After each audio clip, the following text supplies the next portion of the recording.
Bienvenidos al resumen de noticias de ILTV. El día miércoles, el Parlamento israelí aprobó oficialmente su disolución y las elecciones anticipadas para el próximo 9 de abril, dando por iniciada así la campaña electoral 2019. De acuerdo al periódico Israel Hayom y con vistas a las elecciones, el primer ministro Benjamín Netanyahu aseguró que no tiene intenciones de renunciar a su puesto, incluso si es procesado por el fiscal general Avichai Mandelblit, ya sea antes o después del sufragio. Según el reporte, Netanyahu habría comunicado a su círculo más íntimo que no cree que Mandelblit se atreva a anunciar cargos en su contra justo antes de las elecciones. Pero aún así, si esto sucede, el primer ministro confirmó que seguirá ocupando el puesto durante el juicio criminal. No obstante, el Likud emitió un comunicado negando las declaraciones donde se lee: el informe que citó al primer ministro diciendo esto es falso, porque el primer ministro Netanyahu no ha hablado con nadie sobre este asunto. En el comunicado, el Likud agregó que no existen amenazas hacia el fiscal general de su parte y que la presión sobre Mandelblit para anunciar cargos contra Netanyahu es ejercida a diario por los medios de comunicación y por los partidos de izquierda. Y mientras el Likud se encuentra enredado en este escándalo mediático, todas las miradas están puestas en el ex jefe del ejército, Benny Gantz, quien anunció el día de hoy la creación del nuevo partido político llamado Hosen Israel o Resiliencia a Israel. En medio de la revolución política que se está viviendo en Israel por la disolución del Parlamento y la llamada a elecciones anticipadas, el primer ministro Benjamín Netanyahu viajará hoy a Brasil para una visita histórica. Netanyahu se reunirá en Río con el nuevo presidente electo Jair Bolsonaro y estará presente en la ceremonia de investidura. Y para ampliar e indagar sobre lo que esta visita puede significar para las relaciones entre Israel y Brasil, se encuentra con nosotros el ex embajador de Israel para Nueva Zelanda, México, Belice y El Salvador, el señor Joseph Lifne. Embajador, muchas gracias por acompañarnos. No, encantado. Voy a empezar con una pregunta muy simple, que es: ¿qué podemos esperar de esta visita de Netanyahu a Israel? A Brasil, perdón. Claro, yo creo que es una visita sumamente importante. Hay que recordar que creo que es la primera vez que un primer ministro israelí viaja a Brasil para un encuentro con el presidente brasileño. Exacto. Yo recuerdo una época, yo estuve en Brasil como consejero y ahí estuvo el canciller Shimon Peres, y en los años 60 estuvo el presidente Shazar. Pero una visita de este índole es la primera vez, es muy importante, es muy significativo. ¿Y piensa usted que el tema principal va a ser el traslado de la embajada, el posible traslado de la embajada de Brasil a Jerusalén, o también se trata más de posibles relaciones comerciales? Y traigo las relaciones comerciales porque de mover la embajada, Brasil enfrenta posibles riesgos de poner en riesgo sus relaciones comerciales con las naciones árabes. Sí.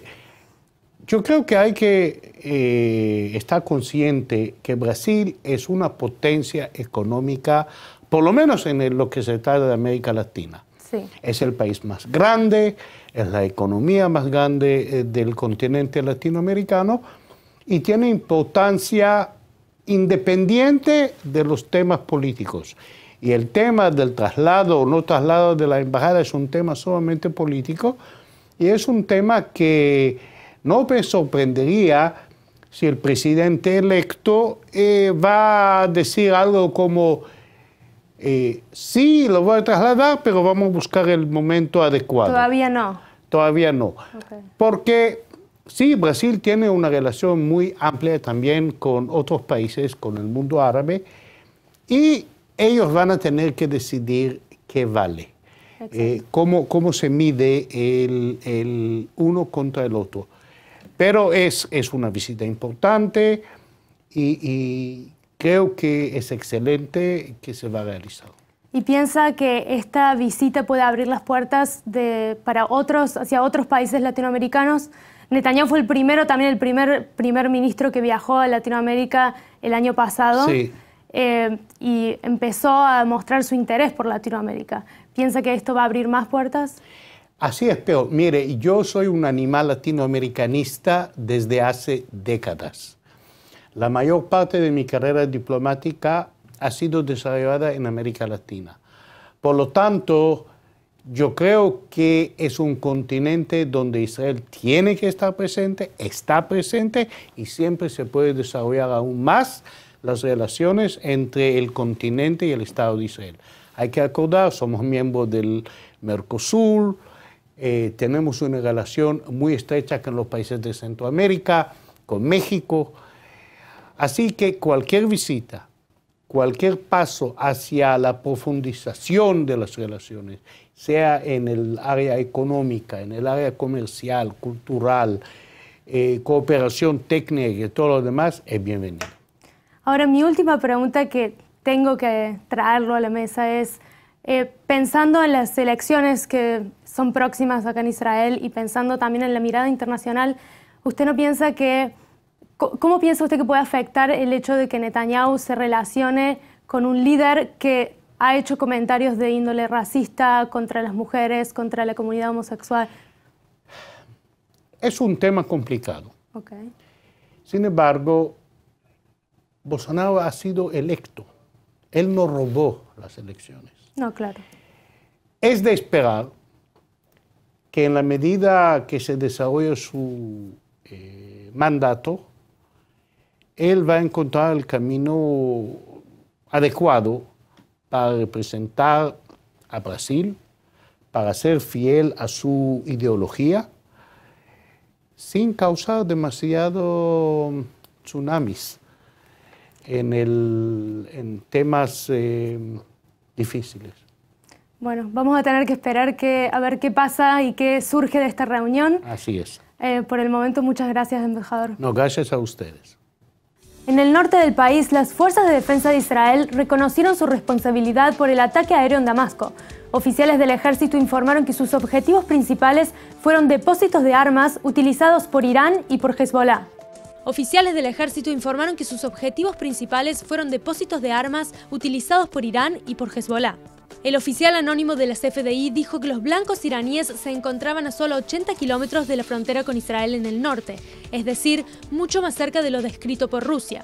Rusia castigó a Israel una vez más, acusándolo de poner en peligro a 2 vuelos civiles en el momento del ataque. Sin embargo, Israel explicó que previo al golpe informó al ejército ruso de la operación.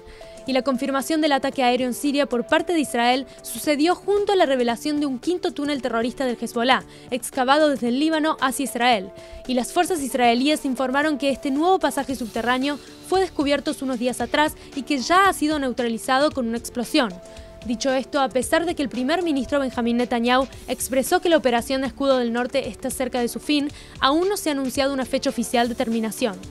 Continuando con la seguridad en el norte, el primer ministro Benjamín Netanyahu asistió el miércoles a la ceremonia de graduación de un nuevo grupo de pilotos de la Fuerza Aérea de Israel, la última clase del 2018. Durante el acto que tuvo lugar en la base militar Atzerim, los recién graduados fueron distinguidos por sus tareas realizadas hasta el momento y por los nuevos desafíos que tienen por delante. En la ceremonia, el primer ministro se dirigió a los presentes y expresó que los nuevos pilotos tienen una única misión, la de defender la patria y ser victoriosos en tiempos de guerra. Y en cuanto a la defensa, explicó que empieza por erradicar las principales amenazas, como la de Irán. Netanyahu también celebró los constantes esfuerzos del ejército en la frontera con el Líbano, así como las nuevas capacidades militares desarrolladas por Israel, entre ellas sistemas de armas, sistemas de defensa y misiles que pueden alcanzar a cualquier objetivo. Ayer, los graduados dieron por finalizado su curso de preparación de 3 años. Solo 1 de cada 9 estudiantes que ingresan a este curso logran finalizarlo, pero aquellos que llegan hasta el final terminan el curso con el rango de teniente y con un título universitario otorgado por la Universidad de Ben Gurión.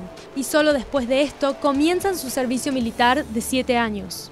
Muchas gracias por acompañarnos. Si quieren recibir más noticias en español y en inglés, búsquenos en Facebook y en Twitter como ILTV. Soy Joy Gavillón y nos encontramos la semana próxima.